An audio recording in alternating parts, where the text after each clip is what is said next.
Alhamdulillahi Rabbil Mashriqain Rabbil Maghribain Alladhi khalaqa kulla shay'in zawjayn wa awjaba 'alaina al-ihsana bil walidayn wa nashhadu an la ilaha illallah wahdahu la sharika lahu وأشهد أن محمدا عبده ورسوله سيد الكونين صلى الله عليه وعلى آله وأصحابه وأتباعه أجمعين ليلا ونهارا في الطرفين فقد قال الله تعالى في كلامه المجيد وبرهانه التوحيد أعوذ بالله من الشيطان الرجيم بسم الله الرحمن الرحيم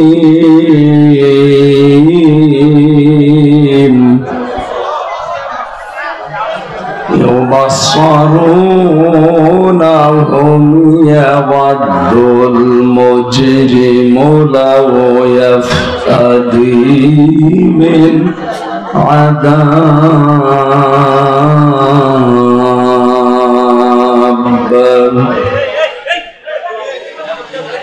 لو يفتدي من عذاب يومئذ ببنيه صدقت يا ربنا اللهم صل على سيدنا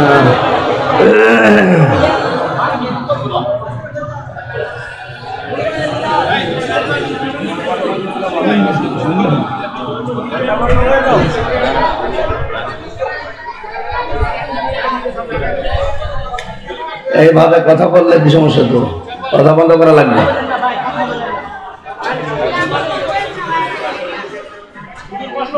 আল্লাহুম্মা সাল্লি আলা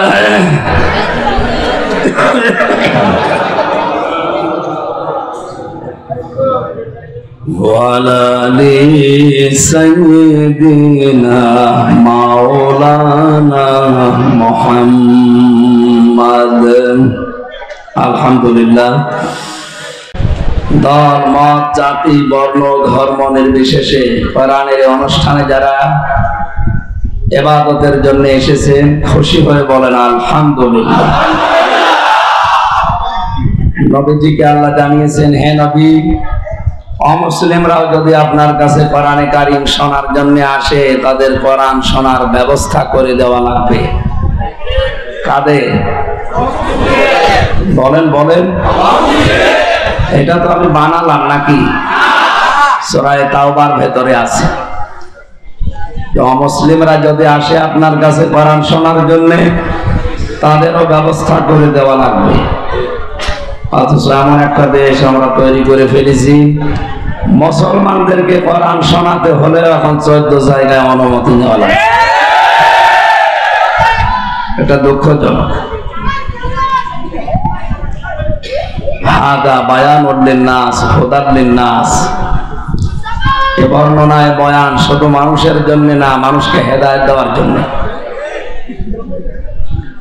আল্লাহ পাক বলেন হুদান ওয়া রাহমাতান ওয়া মাউইযাতান, এর ভেতরে পথ নির্দেশিকা আছে, মানুষকে গাইডলাইন দিতে পারে এরকম ক্ষমতা কোরআনের আছে।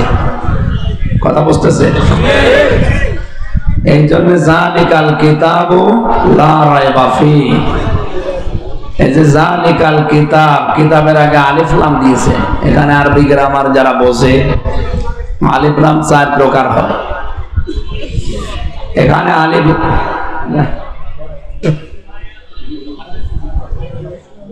ঠিক আছে, লাগলে কিছু কোরআনে কারিমে আল্লাহ এই জায়গায় আলিফ লাম দেওয়ার কারণ আমি তাফসিরে পড়েছি, পৃথিবীতে একটাই মাত্র কিতাব আছে মানুষকে হেদায়েত দিতে পারে, তার নাম কোরআন শরীফ। মানিত্তাবাআল হুদা বিগাইরিল কোরআন আদাল্লাহুল্লাহ। কোরআন বাদ দিয়ে পৃথিবীতে কোন জায়গায় যদি কেউ হেদায়েত পাওয়ার জন্য যায়, আল্লাহ নিজে দায়িত্ব নিয়ে তাকে গোমরা বানিয়ে দেয়। এই কথাটা বিশ্বাস হয়তো আমাদের আজকে শুধু বিশ্বাস না, কাজে পরিণত করা লাগবে। কোরআন যেখানে নেই, ওই দল যদি আমার বাবাও তৈরি করে, ও দলে আমি নেই। এটা এত জোরে বলার দরকার নেই, কারণ নারায়ণগঞ্জ তো সমস্যা। এইটা একটু আসতে বলে, আমরা এটা একটু জোরে বলতে পারি যে এই পীরের দরবারে কোরআন নেই, ওই দরবারে আমরা নেই। এটা আরো জোরে বলে, আগেরটা জোরে বললে তো আপনার সমস্যা। ওইটা যদি আপনি সত্যি সামিয়ানার নিচ থেকে বের করে মেনে নিতে পারেন যে কোরআন যেখানে নেই ওইরকম দলে আমি যাব না, এ দেশে কোরআন ছাড়া অন্য কোনো দল থাকার কথা? তাহলে আন্দাজে জোরে বললেন, একটু আসতে বলতে পারবেন না। এই জন্য যে কথাগুলো দেখবেন আমাদের গায়ে লাগতে পারে, ওটা আসতে বলবেন যেন অন্য কেউ না শোনে। আর যেটা বললে সমস্যা সেরকম নেই, কারণ যে দরবারে আজ কোরআন নেই, ওই দরবার থেকে মানুষকে গোমরা করার কথা আসতেছে। শায়েখ আহমদুল্লাহ বাংলাদেশের একজন 25 আলেমে দ্বীন, সর্বজন শ্রদ্ধাভাজন ব্যক্তিত্ব, সারা বাংলাদেশে দল মত নির্বিশেষে এমনকি অন্য ধর্মের লোকেরাও তাকে পছন্দ করে। কারণ ইন্নাল্লাযীনা আমানু ওয়া আমিলুস সালিহাত সায়াজআলু লাহুমুর রাহমানু ওয়ুদ্দা। ঈমান আনার পরে কেউ যদি সৎ আমল করে থাকে, ঈমান আনার পরে কোনো মানুষ যদি ভালো ভালো কাজের আঞ্জাম দুনিয়ায় দিতে পারে, সত্যিই তার ঈমানের দাবি অনুযায়ী সৃষ্টি জগতের ভেতরে তার প্রতি একটা মহব্বত আল্লাহ তৈরি করে দেয়। এটা শায়েখ আহমদুল্লাহর প্রতি আমরা অবশ্যই তাকে ভালোবাসি কোরআনের জন্য, কিন্তু ইদানিং কোরআনে কারিমের সবচাইতে বিরুদ্ধে যারা এই দেশে অবস্থান নিয়েছে, তারা আজ এই আলেমের বিপক্ষে উল্টাপাল্টা কথা বলছে। এই জন্য আমরা তাদেরকে থেমে যাওয়ার জন্য বলছি। শায়েখ আহমদুল্লাহর কথার পেছনে যেভাবে দলিল আছে, আমরা 14 গোষ্ঠী মিলে ওই দলিল দিতে পারবেন না। উল্টাপাল্টা চিল্লা। সম্মানিত ভাইরা, আমরা আজকের এই হাদিসটা শুধু এই সামিয়ানার নিচে না, এখান থেকে আমাদের সারা বাংলাদেশে মিলাবো। কোরআন যেখানে নেই ওখানে আমরা আর যাব না। মানে যদি আমি ভালো হওয়ার নিয়তেও যাই, ভালো হওয়ার নিয়তেও থাকি যে আমার সমস্যা নেই, তাও আমাকে খারাপ বানিয়ে দেবে কে? হেদায়েত দেওয়ার একচ্ছত্র মালিকানা আল্লাহ কোরআনকে দিয়েছে। এই জন্য জালিকাল কিতাব, এই যে কিতাবের আগে আলিফ লাম, এটা আলেমরা বুঝবে, আপনারা সাধারণ মানুষ হয়তো ওদিকে যাচ্ছেন না। পৃথিবীতে আমরা দেখি শ্বশুরকে মানুষ বাবা বলে না, বলে না? জায়েজ আছে, হারাম না। কিন্তু নিজের বাবার সামনে বারবার যদি শ্বশুরকে আব্বা জান বলে, কে নিজের বাবার মনে দুঃখ লাগবে না? আল্লাহ বলেন আমি কোরআন দিয়েছি মানুষকে হেদায়েত দেওয়ার জন্য, আর এইটা বাদ দিয়ে তুই দৌড়াচ্ছিস কোন দিকে? ফাইনা তাযহাবুন ইন হুয়া ইল্লা যিকরুল লিল আলামিন। কোথায় দৌড়াও? এই কোরআন বিশ্ববাসীর জন্য একটা উপদেশ। এটা কি? এই উপদেশ শোনার জন্য আজ আমরা এসেছি, দল মত নির্বিশেষে। এটা কোনো রাজনৈতিক মঞ্চ না, এটা কোরআনের মঞ্চ। এখান থেকে হেদায়েতমূলক কথাগুলো নিয়ে আমাদের প্র্যাকটিক্যাল লাইফে মিলাবো ইনশাআল্লাহ। বিশ্বনবী জানিয়েছেন, ইন্নাল্লাযী লাইসা ফি জাওফিহি শাইউম মিনাল কুরআনি কাল বাইতিল খরিব। যে মানুষের অন্তরে কোরআন নেই, কোরআনের আলো নেই, ওটা মানুষের হৃদয় না, ওজার গৃহ, শয়তানের ঘর। দেশে জরিপ পাই আমরা জানুয়ারি মাসে। কোরআন রিসার্চ ফাউন্ডেশনের সদস্য ছিলাম জেলখানায় যাওয়ার আগে 20 সালে। জরিপ পেয়েছিলাম এই দেশের 100 জনের 95 জন মানুষ কোরআন শরীফ পড়তে পারে না।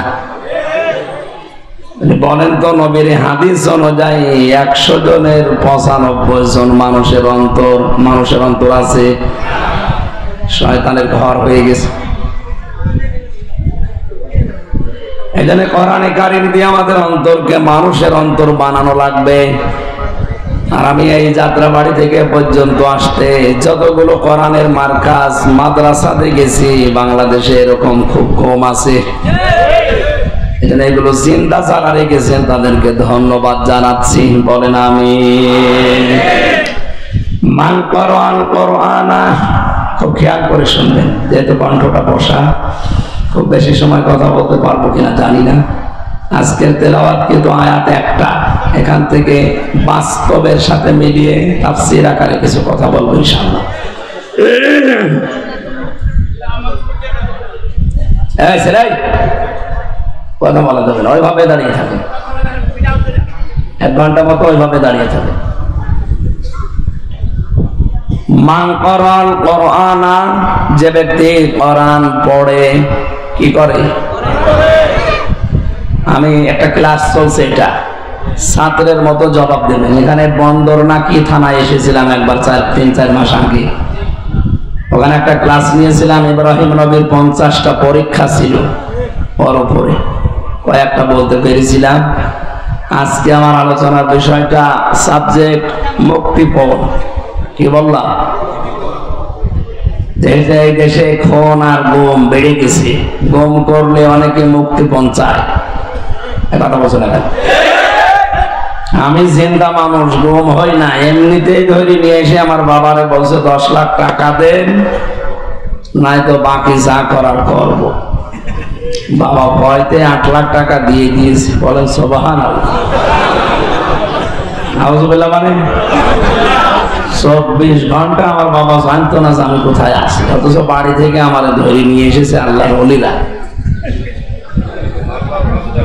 24 ঘন্টা পরে যদি বাবা 8 লাখ টাকা অলরেডি দিয়ে দেয়, বাকি আরো 224 গেলে ও বাড়ি ঘর বিক্রি করে দিত না? মুক্তিপণটা বড় কঠিন বিষয়। এটা আমরা সামনে কোরআনে আয়াতের সাথে, এটা একেবারে জীবনের সাথে, কিয়ামতের সাথে মিলাবো। আল্লাহ যেভাবে কঠিন ভাবে দিয়েছেন, আমরা ওইভাবে কঠিন ভাবে একটু ডেলিভারি দেব মাঝে মাঝে। ডোজ একটু কঠিন হলে মেনে নেওয়া যাবে না। আল্লাহ যখন যে ফোর্সে বলে ওই ফোর্সটা দেওয়া লাগে, কিন্তু যেখানে এলাপতি লাগবে ওখানে হোমিওপ্যাথি কিয়ামত পর্যন্ত দিলেও দেখা যাচ্ছে সারছে না। হাদিসের প্রথম শব্দ হচ্ছে যে ব্যক্তি কোরআন পড়ে। কোরআন পড়া বলতে আমরা কি বুঝি? আজকে আমি আসরের নামাজ পড়েছি আপনাদের এই তাহফিজুল কোরআন ইন্টারন্যাশনাল মাদ্রাসায়। এখান থেকে আসর মাগরিব প্রায় ইশার আগ পর্যন্ত ছিলাম, পুরাটা ঘুরে ঘুরে দেখলাম। কোরআনে কারিম পড়ার ব্যাপারে এখানে যে বিষয়গুলো প্রিন্সিপাল সাহেবের সাথে দেখলাম, আল্লাহ তাআলা কোরআনে জানিয়েছেন আল্লাযীনা আতাইনাহুমুল কিতাবা ইয়াতলুনাহু হাক্কা তিলাওয়াতি, যাদেরকে আমি কোরআন দিয়েছি তারা আমার এই কোরআন হক আদায় করে তেলাওয়াত করে। কি আদায় করে? তাফসীরে মুনিরের ভেতরে এসেছে, কেউ যদি হক আদায় করে পড়তে চায় কোরআন, 4টা শর্ত তাকে মানা লাগবে। আমি ওখানে 2টা পেয়েছি। কয়টা বলেন? 1 নম্বরে ওয়ারাত্তিলিল কোরআন তারতিলা, কোরআন পড়লে তারতিলের সাথে স্পষ্ট ভাবে থেমে থেমে পড়ো। ওখানে একটা আছে, শায়েখ এই ওনার নাম নেসার আহমেদ, ভালো মানুষ লোকটা। ওনার আচরণ আমার ভালো লেগেছে। ওনার পড়ার স্টাইল যেটা শুদ্ধ, ওইভাবে পড়বে। ইন্টারন্যাশনাল হাফেজগুলো উনি সারা বিশ্বে মুখ উজ্জ্বল করছে। বাংলাদেশের যারা, তার অন্যতম এই মাদ্রাসাটা। তাই আমরা বলছিলাম ওখানে শুদ্ধ করে কোরআন পড়ানো হচ্ছে, তাসবিহের বিভিন্ন নিয়ম নীতি যেগুলো আছে এই অনুযায়ী। 2 নম্বর, এটা বুঝতে হবে। দেখলাম বোঝার জন্য বিভিন্ন সিস্টেম উনি চালু করেছে। হয়তো কাঙ্ক্ষিত মানের ভাবে না হলেও হচ্ছে, ডেভেলপ হবে আস্তে আস্তে। 3 নম্বরে কোরআনে কারিমের হক হচ্ছে কোরআন নিজে জীবনে আপনি প্র্যাকটিক্যাল লাইফে মিলাবেন। যখন যেটা পড়বেন ওইটা জীবনে মিলানো লাগবে। সূরা নাস আর ফালাকে 11টা আয়াত আছে।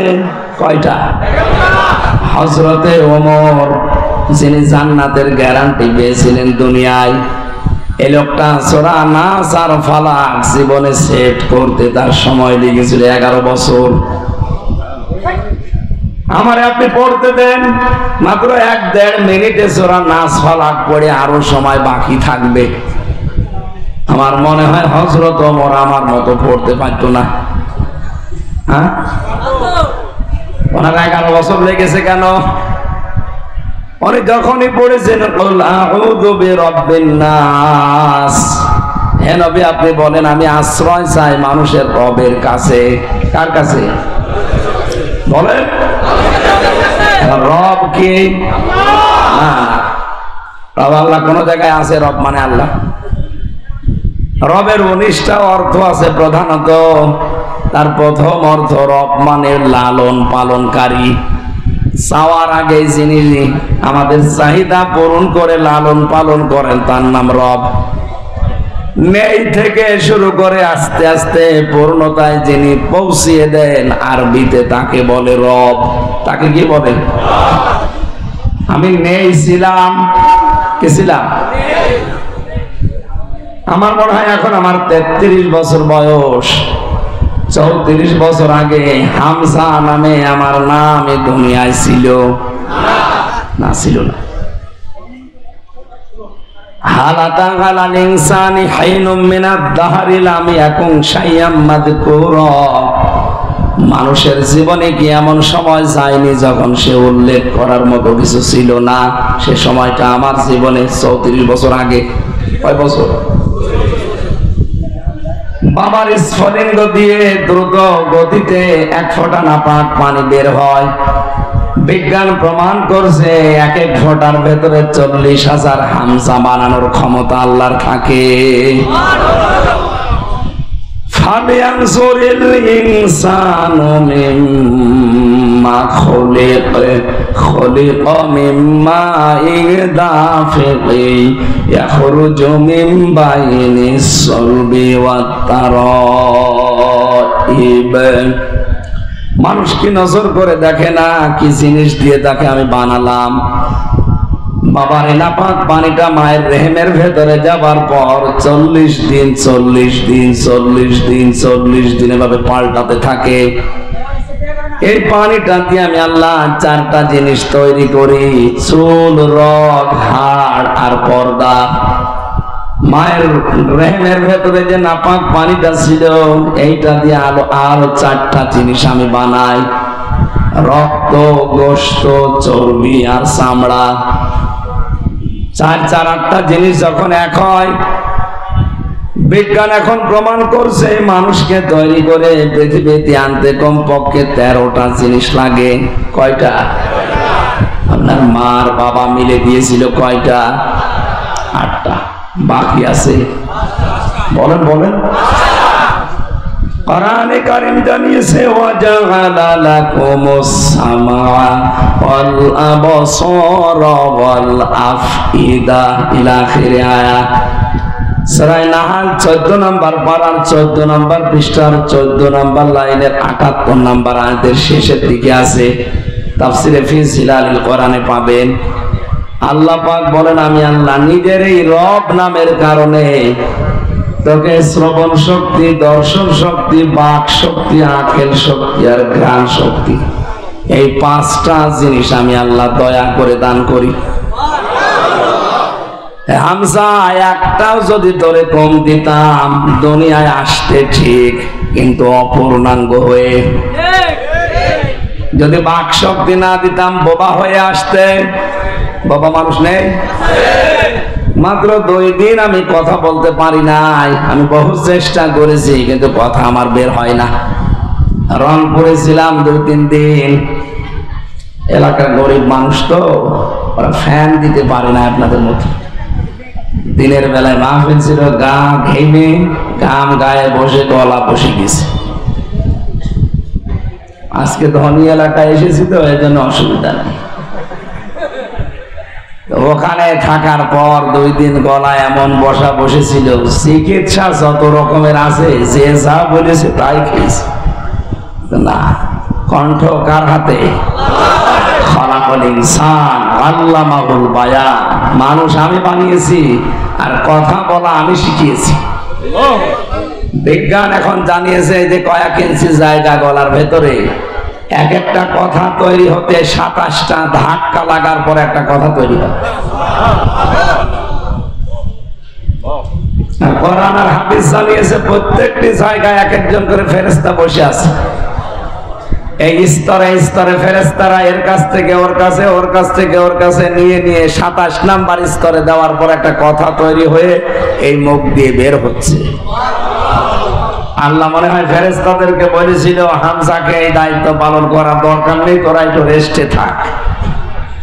আমার যে কি অবস্থা ছিল এই 2 দিনে। বাংলাদেশ থেকে বিদেশ থেকে যত মোবাইল এসেছে সারাদিন এড়ে দিয়ে ধরিয়েছি। আরে রাতের বেলা বের হয় না, যতটুকু না পারলে না, এইভাবে কথা বলতো। গতকালকের মাহফিলটা বন্ধ করে দিয়েছিলাম, হয়নি, কণ্ঠে পারেনি। এর আগের দিন টাঙ্গাইলে খুব কষ্ট করে ঘন্টাখানি কথা বলেছিলাম, আর আজকে একটু হালকা হালকা বের হচ্ছে। আল্লাহ যদি বাক শক্তিটা না দিত, 2 দিনে আমার যা মনে হচ্ছে কি হয়তো আপনি টের পাচ্ছেন না। তাই দর্শন শক্তি আল্লাহ দিয়েছেন দয়া করে। এই পাশের জেলা কুমিল্লা, 17 সালে একটা মাহফিলে আমি খাবার খাচ্ছিলাম এক অন্ধের পাশে বসে। হঠাৎ বিদ্যুৎ চলে গেল, আমরা চিল্লা পাল্লা করছি। লোকটা আমার হাত চেপে ধরে বলছে, হুজুর মাত্র 2 মিনিট কারেন্ট চলে গেছে, আপনারা চিল্লাচ্ছে। অথচ আজ 40 বছর আমার জীবনে কারেন্ট নেই। আমি তো চিল্লালাম না, আমি ছোটবেলায় দেখতে পেতাম। এরপরে একটা অসুখ হওয়ার পরে আমি অসুস্থ হয়ে আমার চোখ 2টাই হারিয়েছি। এই 40টা বছর আমি দুনিয়া কি কিছুই জানি না, দিন রাত আমার কাছে সমান মনে হয়। ওই দিন আমার আর একটা তথ্য দিয়েছিল, হুজুর চোখ যাদের আছে তারা তো দেখে দিনের বেলায়, ঘুমিয়ে থাকলে তারা স্বপ্নে দেখে।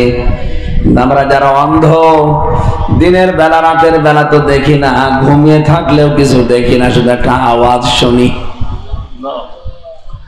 ওই দিন আমি বুঝে ফেলেছি যে আল্লাহ আমারে কি দিয়েছে।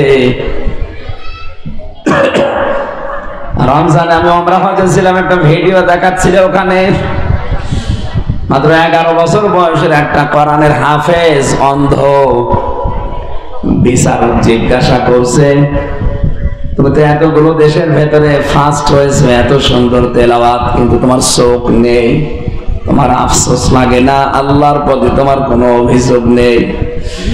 ছেলেটা বলছে, ওস্তাদ কোনো অভিযোগ নেই, আমি আরো আনন্দে আছি। আনন্দে আছে মানে চোখ নেই, এরপরে আনন্দে আছে মানে কেবল তোমার জীবন শুরু। সারাটা জীবন এভাবে অন্ধ হয়ে থাকা লাগবে। একটা বারের জন্য আল্লাহর প্রতি কোনো অভিযোগ অনুযোগ তোমার আসে না যে আল্লাহ তুমি আমার চোখ দিলি না কেন, আমি তো খারাপ কাজে বের করেছি না। তোমার কোরআন আমি অলরেডি 11 বছর বয়সে অন্ধ মুখস্থ করে ফেলেছি, চোখটা দিলে আমি আরো এগিয়ে যেতে পারতাম। ছেলেটা চোখের পানি ফেলে দিয়ে দেখলাম বলছে, ওস্তাদ কিয়ামতের ওই কঠিন ময়দানে মানুষকে যখন আল্লাহ একা একা সামনে ডাকবে, অকুল্লুহুম আতিহি ইয়াউমাল কিয়ামাতি ফারদা। সূরা মরিয়মের 95 নম্বর আয়াতে আল্লাহ জানিয়েছেন, কিয়ামতে প্রতিটি মানুষকে আল্লাহ ডাকবেন স্রেফ একা একা। কয়জন করে? আল্লাহ তার নিজের সামনে ডাক দেবে হামসাকে। এই 33 বছর জীবনের জীবনের প্রতিটি নিয়ামতের পঙ্খানুপঙ্খানু হিসাব দিয়ে তারপরে সামনে যাওয়া লাগবে। ছেলেটা বলে বিচারপতি বা বিচারক ওস্তাদ, আল্লাহ যদি আমাকে কিয়ামতে ডাক দিয়ে বলে আব্দুর রহমান তোর পা থেকে মাথা পর্যন্ত একটা একটা করে নিয়ামতের জবাব দে, পা থেকে শুরু করে মাথা পর্যন্ত আসতে যখন সব পর্যন্ত আসবে, আল্লাহকে অন্তত ডাক দিয়ে বলা যাবে রব্বুল আলামিন তুমি তো আমাকে চোখ দাওনি, দুনিয়া কি আমি কিছুই জানি না, মায়ের পেট থেকে আমি অন্ধ, এই ওসিলা হলো আজকে তুমি আমার চোখের দিকে তাকিয়ে মাফ করে দাও। এই ছোট 11 বছরের ছেলেটার চিন্তা ভাবনা আর আমাদের চিন্তা কোথায়, আকাশ পাতাল পাল্টানো। কোরআনে কারিমের সূরা নাহলের এই 78 নম্বর আয়াতের তাফসীর পড়ার পর আমি দেখেছি আল্লাহ পাক নিজের পক্ষ থেকে যে 5টা জিনিস রব নামের কারণে আমাকে দান করেছেন, একটাও যদি কম দিত কিয়ামত পর্যন্ত আমি অপূর্ণাঙ্গই থেকে যেতাম। কবরে যাওয়ার পর মানুষ বলতো এটা কানার কবর, বলেন এটা ন্যাংরার কবর। কবরে গিয়েও শান্তি পেতেন না, মানুষ গালি দিয়ে ডাক দিত না, তো মানুষ চিনত না। যদি বলতো এটা হামজার কবর, কোন হামজা, ওই কানা হামজা, মানুষ চিনত।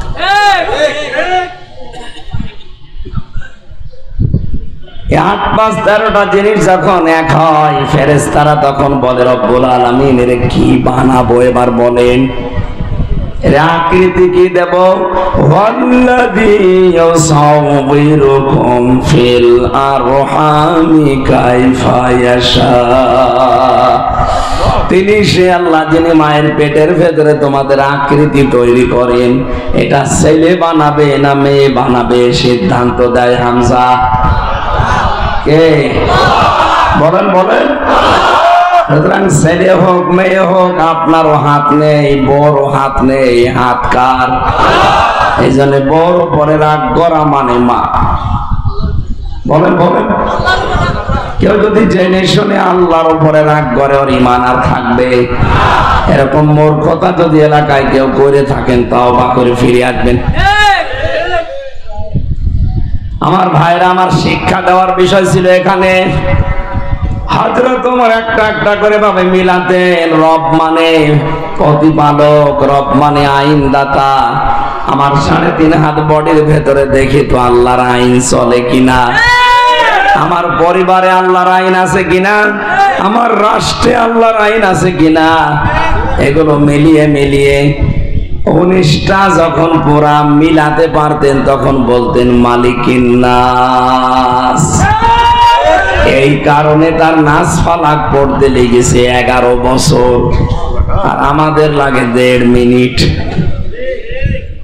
কোরআন পড়ার অর্থ আমি তাহফিজ হলো কোরআনে আজ 2-3 ঘন্টা সময় ব্যয় করে যেটা বুঝলাম, শুদ্ধ করে পড়ার নিয়ম আছে, কোরআন বোঝারও সিস্টেম চালু করছে, কিন্তু এটা আমার প্র্যাকটিক্যাল লাইফে মানা লাগবে। হযরত ওমরের মতো এভাবে সেট করে করে এই সিস্টেম আজ অনেক জায়গায় নেই, আর আমরা অনেকে জানিও না এটা।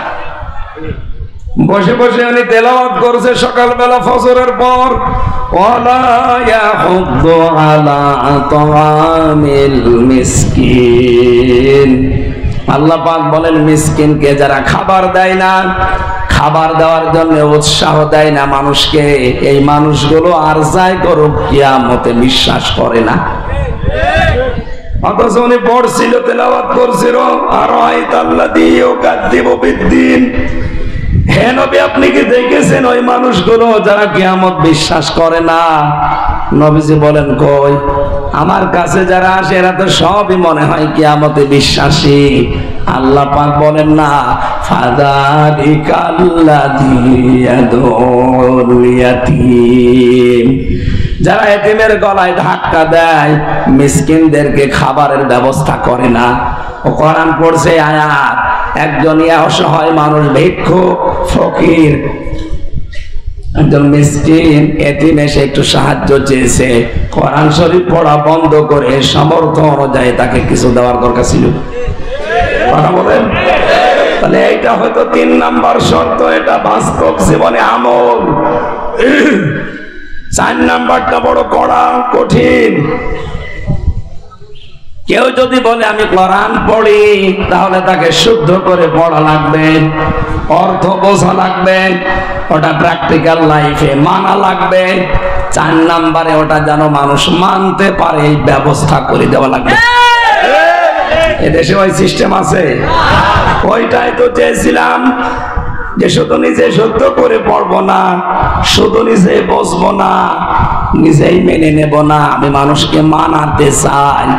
এরকম একটা ব্যবস্থা, এরকম একটা পরিবেশ তৈরি করতে চাই। এই কারণে 3 বছর ছেলে আমি। কোন কারণে আপনি জেলে আমারে রাখলেন বলেন? আমি কি আপনার মেয়ের দিকে তাকিয়েছিলাম? বলেন।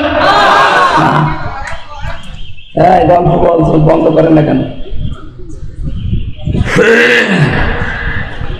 কোরআন পড়ার যে 4টা শর্ত বললাম, আমি সহ যারাই আছি, আল্লাহ আমাদেরকে আমাদের প্র্যাকটিক্যাল লাইফে এই 4টা শর্ত মেনে কোরআন হক আদায় করে পড়ার তৌফিক দিন। আমিন। দ্বিতীয় শর্ত কি? ফাস্তাজহারাহু, যে ব্যক্তি কোরআনকে ইজহার করে। ইজহার মানে না, ইজহারের 99টা অর্থ আছে। ইজহার মানে স্পষ্ট করা, ইজহার মানে দাঁড় করানো, ইজহার মানে বিজয় করা, ইজহার মানে কায়েম করা, ইজহার মানে প্রকাশ করা, ইজহার মানে জানানো। তার মানে কোরআন যে পড়ে শর্ত আদায় করে, হক আদায় করে, আর কোরআনকে দাঁড় করানোর জন্য, বিজয়ী করার জন্য যারা দুনিয়ায় চেষ্টা চালাবে, এরকম মানুষ তো এখন দেশে বেশি নেই। আর এই কথা বললে অনেকে রাজনীতি মনে করে মন খারাপ করে। কোরআন বিজয় করা লাগবে, কোরআন কায়েম করা লাগবে, প্রতিষ্ঠিত করা লাগবে। কথা শোনার পরে যদি কারো কাছে রাজনীতি মনে হয়, এটাই রাজনীতি। যদি কার মন খারাপ হয়, কসম করে বলছি ওর পেছনের আমল আল্লাহ সব নষ্ট করে দিয়েছে। এটা তো আমি বানিয়ে বললাম। সূরা মুহাম্মদ 9 নম্বর আয়াত, যালিকা বিআন্নাহুম কারিহু মা আনজালাল্লাহু ফাআহবাতা আমালাহুম। আল্লাহ কোরআনে যা নাযিল করেছেন মানে না এমন না। যদি কেউ কোনো বিধান শোনার পরে মন খারাপ করে, সঙ্গে সঙ্গে ফাআহবাতা আমালাহুম, ওর পেছনের সব ভালো কাজ আল্লাহ নষ্ট করে দেয়। এই আয়াত অনুযায়ী আমি এই চোখ দিয়ে দেখতে পাচ্ছি বাংলাদেশের 100 জনের 85 জন মানুষের আমল নষ্ট হয়ে গেছে। 85 জন বললাম কেন না জানি, আমি আবার ওর ভেতরে আছি কিনা আল্লাহ জানে। কোরআনের কথা মেনে নেওয়া স্বতঃস্ফূর্ত ভাবে তো দূরের কথা, কেউ যদি শুধু মন খারাপ করে এত মানা যায়, আবার পেছনের সব কাজ আল্লাহ ধ্বংস করে দিয়েছে। এই হিসাবে বলেন তো এ দেশে এরকম মানুষ নেই কেন? কোরআনে ইজহার করার জন্য বললেন বলেন। এরপরের যে 2টা শব্দ খুব গুরুত্বপূর্ণ। এখানে যারা বিভিন্ন মাদ্রাসায় হাদিস পড়ায়, মুহাদ্দিস, জিজ্ঞাসা করেন মাঝখানে নবীজি ফা দিয়েছেন। ফা অক্ষরটা আরবি গ্রামার অনুযায়ী বালাগাত মান থেকে 13টা অর্থে ব্যবহার হয়। কয়টা? আগের এই 2টা শব্দ যদি কেউ মেনে নিতে পারে, পরের যে সমস্ত বিষয়গুলো আসবে অবশ্যই আল্লাহ তার জীবনী কার্যকর করবে। শব্দের দিকে আমি খেয়াল করার জন্য বলছি আলেমদের। প্রথম ছিল যে ব্যক্তি কোরআন পড়ে, পড়ার হক কয়টা? বলেন বলেন, আরো জোরে বলেন। কালকে কেউ এভাবে ক্লাস নিলে বলতে পারবেন কোরআন পড়ার হক কয়টা? এই 4টা হক আদায় করে যারা পড়ে, এরপরে কোরআনকে ইজহার করার জন্য যারা চেষ্টা চালায়, কোরআনকে বিজয়ী করার জন্য দুনিয়ায় যারা সর্বাত্মক চেষ্টা চালায়, কায়েম করে দেখানো ফরজ না, চেষ্টা করা ফরজ। তাহলে ফাহাল্লা হালালাহু ওয়া হারামা হারামাহু, এর ভেতরে বর্ণিত হালালকে হালাল আর হারামকে হারাম জানার পরে ছেড়ে দেয়। কেন আল্লাহর নবী ফা দিয়ে আবার শুরু করলেন? কারণ কোরআন যদি বিজয়ী থাকে ওই সমাজে হালালকে হালাল জেনে মেনে নেওয়া সহজ হয়। কোরআন যদি বিজয়ী থাকে হারামকে হারাম জানার পরে ছেড়ে দেওয়া সহজ হয়। কোরআন যে দেশে বিজয় নেই, যে সমাজে বিজয় নেই, ওখানে হালালকে হালাল জানার পর আপনি মানতে পারবেন না। এরকম জায়গা নেই, নাম ধরা লাগবে। হারামকে হারাম জানার পর আপনি ছাড়তে পারবেন না। কি কথা বলেন না কেন? এই জন্যই নবীজি জানিয়েছেন কোরআন যারা পড়ে আর এজহার করার জন্য চেষ্টা চালায় তখন এর হালালকে হালাল হারামকে হারাম জানার পরেও ছেড়ে দিতে পারবে। কি হবে জানো? আদখালাহুল্লাহুল জান্নাহ, আল্লাহ নিজে দায়িত্ব নিয়ে তাকে জান্নাতে দেবে। না দিয়েছে না? আপনি আলেন না? এখানে কি সমস্যা আপনাদের? আমি কিন্তু পরে একটা ঘুরে জিজ্ঞাসা করবো কি বললাম। এখানে নড়াচড়া একটু বেশি হচ্ছে, আপনি না শুনতে মনে চায় ঘুমিয়ে থাকেন। বলেন আদখালাহুল্লাহুল জান্নাহ, আল্লাহ তাকে জান্নাতে দেবে না দিয়েছে? আলেমকে বলছি, আল্লাহ জান্নাতে দিয়েছে না দেবে? দিয়েছে। ফাজেল পাস, ফাজেল মানে ফজিলত, তার মানে মাদ্রাসা লাইনে ডিগ্রি পাস করেছে। কি বললো যে আল্লাহ তাকে জান্নাতে দিয়ে দিয়েছে, অথচ আমরা এখনো মরি নাই। না মরলে আল্লাহ জান্নাতে দিল কি করে? তার মানে এর ভেতরে অবশ্যই কিছু লুকিয়ে আছে। ওইটা বের করার জন্যই তো তাফসীর মাহফিলে আসা লাগে। কি আছে লুকিয়ে? নবীজি হাদিসের টিকায় আমি পড়েছি, আসলে কণ্ঠটা সাপোর্ট করছে না, গলা হয়ে গেছে সে রওশনের স্বাদের মতো। এইভাবে ওনাদের এলাকায় গিয়েছিলাম তো, ওই যে বসে গেছে, আর হচ্ছে না। স্বামী মুসলমানের মতো হওয়া লাগবে।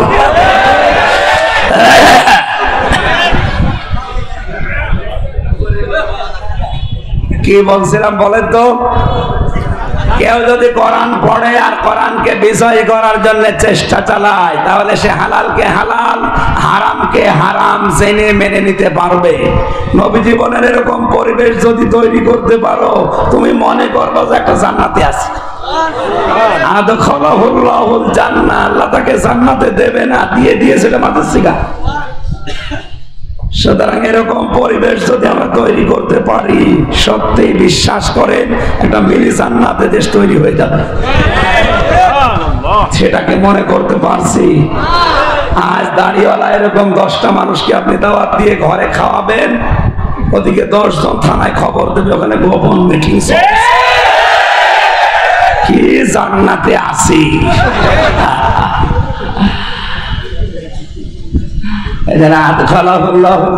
মিলছে না। আরো বিভিন্ন কিরমান কাতিবিন বিভিন্ন জায়গায় বসে আছে, তো এখানে আমি আর নিচে নামতে পারলাম না। আমি আজকে এমনি কোর্টে হাজিরা দিয়ে আসলাম। বিচারক যেভাবে তাকাচ্ছিল, না জানে আজকে আবার যদি আটকিয়ে দিত, তাফসীর করা আকাশে জল খেত। থাক, আমি নিচে নামছি না, আমি তেলতলা ওয়াজ করছি। ঠিক আছে? অবশ্যই ঠিক আছে, আপনি রাজি থাকলে আমার অসুবিধা নেই।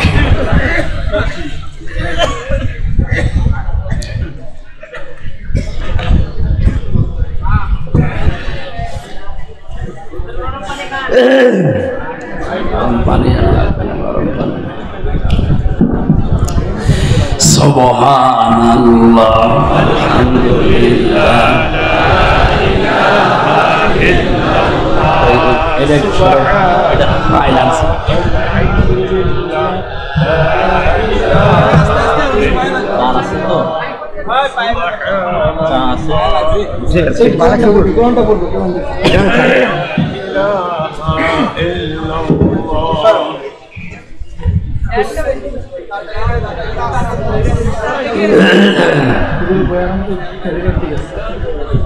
ঠিক আছে।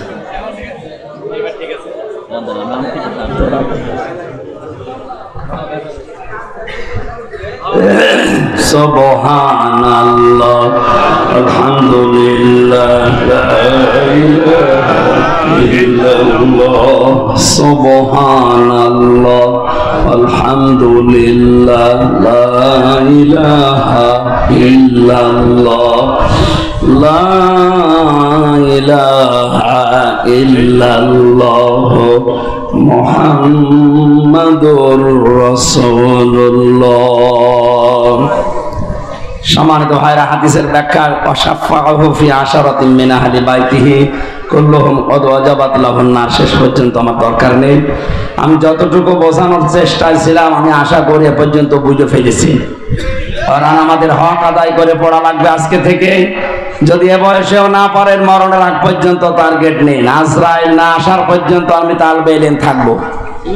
কারণ তালবে ইলম অবস্থায় যদি আলিফ বা তাসা পড়তে পড়তেও মারা যান, আপনার কবরে আর কোনো হিসাব নেই, বিনা হিসাবে জান্নাত পেয়ে যাবেন। এই সুযোগটা কাজে লাগানো যাবে না? যে জরিপ পাওয়া যায় 100 জনের 95 জন আমরা পড়তে পারি না, এই জরিপ আমরা আগামী বছর উল্টিয়ে ফেলবো ইনশাআল্লাহ। ওরা উল্টিয়ে 100 জনের 100 জনই আমরা জেনে জেনে কোরআন পড়তে পারি ইনশাআল্লাহ। তানাকুম জানাকুম না, হক আদায় করে এই 4টা শর্ত মেনে বলেন। তাহলে যে যতটুকু পড়বে শুদ্ধ করে বুঝবে, নিজে আমল করবে আর মানুষের কাছে পৌঁছাবে, এই দেশে কোরআনে কারীম প্রচারে আর কেউ বাধা দেওয়ার সাহস করবে না। কারণ আমরা 96 ভাগ, বাধা দেবে কে? 2 নম্বরে যে যেখানে আসি ওই জায়গা থেকে কোরআন যেন প্রকাশ হয়, প্রচার হয়, এজাহার হয়, দাঁড় হয়, কায়েম হয়, বিজয় হয়। চেষ্টা চালিয়ে যাব, বাকি ফল আল্লাহর হাতে। কারণ কোরআনের মালিক আমি না, এই জমিনের মালিকও আমি না। এই কোরআনের মালিকও আল্লাহ, জমিনের মালিকও আল্লাহ। আমরা শুধু কামলা, শ্রম দিয়ে যাব, শেষে বেতন পাবো। আল্লাহ এই বেতনটা যেন আমাদের জান্নাত এটা দান করেন, তাহলে মিনি জান্নাতে দুনিয়া থেকে আমরা দেখে যেতে পারবো ইনশাআল্লাহ।